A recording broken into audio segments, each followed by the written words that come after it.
Joining us to discuss this is Asian activist Jimmy Bounphengsy. Greetings. How's it going? Thanks for having me on here. I really appreciate it being on here. So, It, you were born in Stockton, California, raised in San Francisco, and grew up in a pretty tough neighborhood called the Tenderloin. that Why is is right. that area called the Tenderloin? To be honest with you, I moved there early 1990s. I believe 91. I have no idea why it's called Tenderloin, but all I know is when I was growing up there, it was mostly like gang violence, a lot of drug territory. I seen it all growing up over there. But yeah, I did grow up in the Tenderloin district. I have no idea why it's called TL. So, speaking of that being a tough area, what was it like? You said you moved over there in the early 90s, and the climate in the early 90s in California had, we saw a few things. We did see some riots and so forth. In your particular area, what was going on In the early 90s,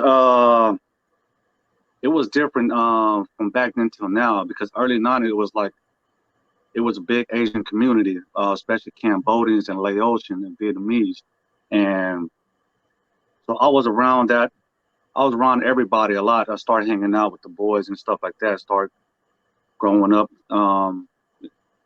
in the lifestyle too, as well as far as drug goes, selling drugs and everything else. I experienced it all with it, but now it's like everything's changed now. Like it got so worse that it got people sleeping on the streets with needles and everything. It got so bad that I passed by there last week. It's different. It's really different. now? I've learned that you have a daughter.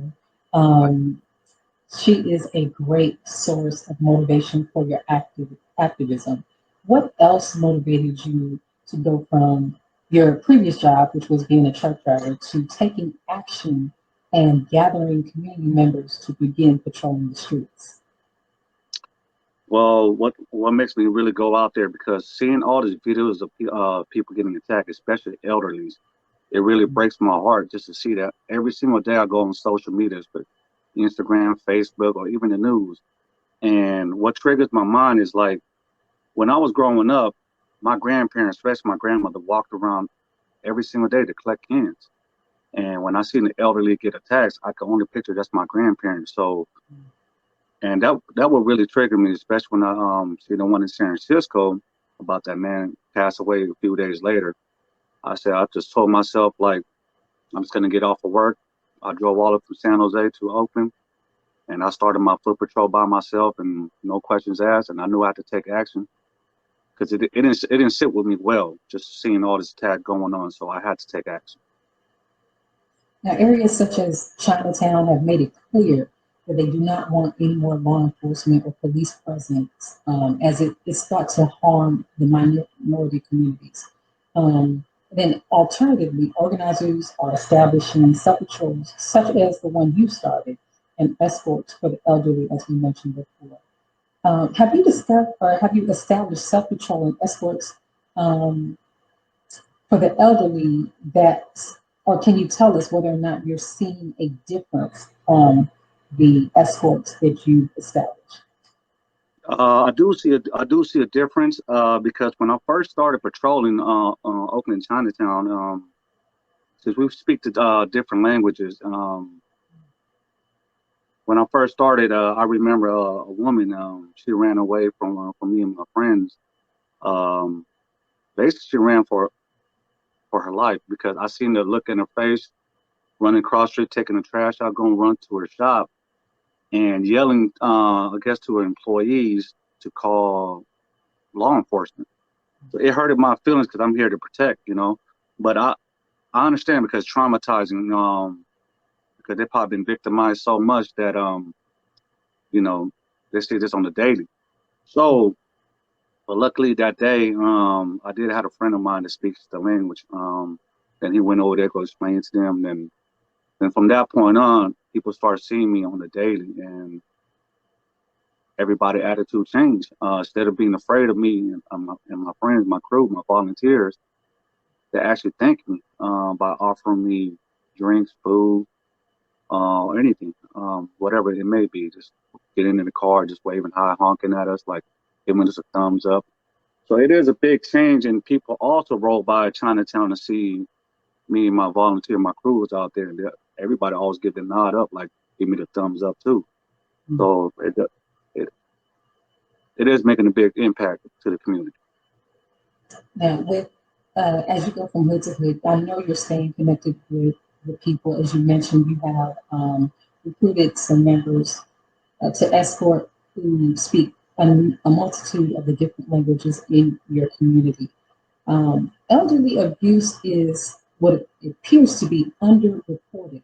How are you keeping tabs on that, and what are some of the common themes that the people in the community are speaking to you about?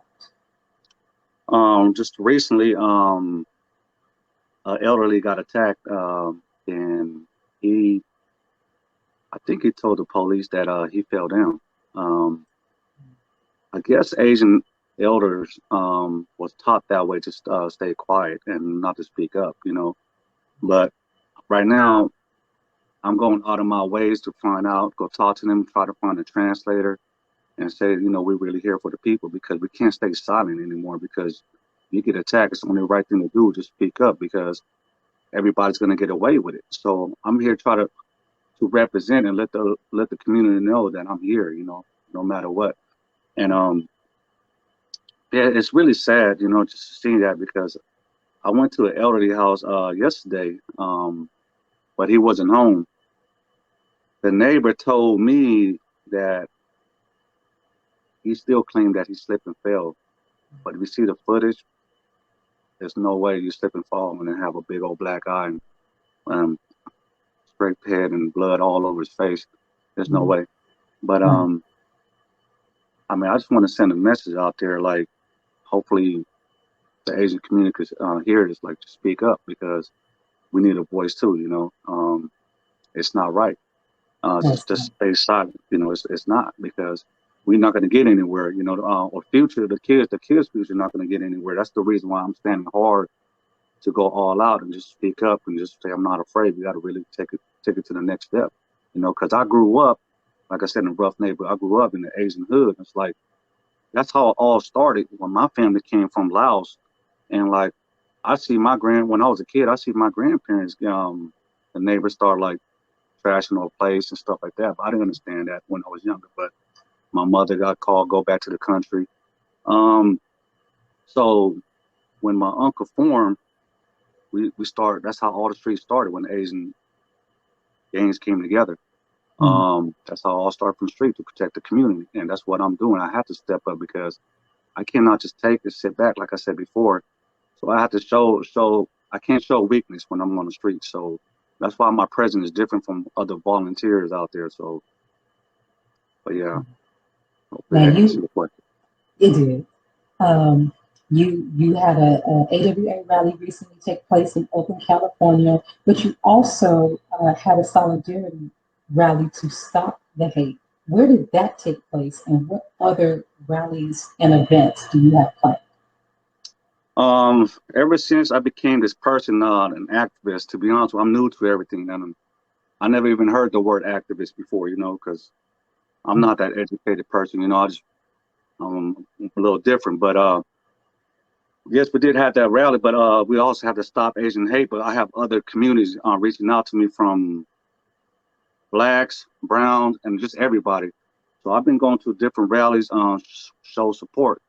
Um, yeah. So my next movement is like I'm just trying to bring everybody together. You know, like I'm actually like going to city, and I'm trying to go state to state, but it's really hard because I haven't been to work ever since I got out the hospital. So Mm, but that's what I'm trying to do right now is unite everybody, come together, go to different neighborhoods and talk to one another and like try to spread the message out there so we could help each other out, you know. So it's like when this person knows, okay, this is the wrong thing to do, this is the wrong thing to do. So that way it won't escalate anymore, you know. So that's my next plan I'm doing right now. Just basically going to city, neighborhoods, neighborhoods.